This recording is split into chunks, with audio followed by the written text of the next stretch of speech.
பள்ளிகள் தனியார் மயமாகிறதா? மாநிலத்தில் உள்ள 500 அரசு பள்ளிகளின் கட்டமைப்பு வசதிகள் தனியார் பங்களிப்புடன் நிறைவேற்றப்படும் என அமைச்சர் அன்பில் மகேஷ் அறிவித்திருந்தார்.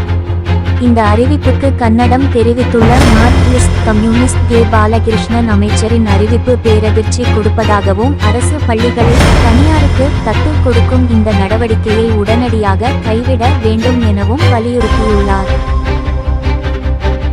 பவுடர் பால் குழந்தைகளுக்கு நீரிழிவு நோயை உண்டாக்குமா? பவுடர் பால் தயாரிப்பின் காரணமாக ஆக்சி ஜெனரேட்டப்பட்ட கொலஸ்ட்ரால் உருவாகிறது. அது பிற்காலத்தில் இதய நோய்க்கு வழி வகுக்கலாம். மேலும் குழந்தைகள் விரும்பும் வகையில் இந்த பாலில் சேர்க்கப்படும் பிளவோயூர் களால் அளவு கூடுவதால் அது வகை 2 நீரிழிவு நோய்க்கு வழி வகுக்கலாம். பவுடர் பால் பொதுவாக தீங்கானது என்றாலும் பிரஸ்பாலை போல முழுமையானது அல்ல.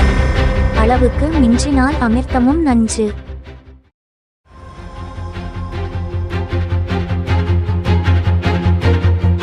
உடனுக்குடன் செய்திகளை தெரிந்து கொள்ள காலை உதயம் செய்திகள் பார்க்கவும்.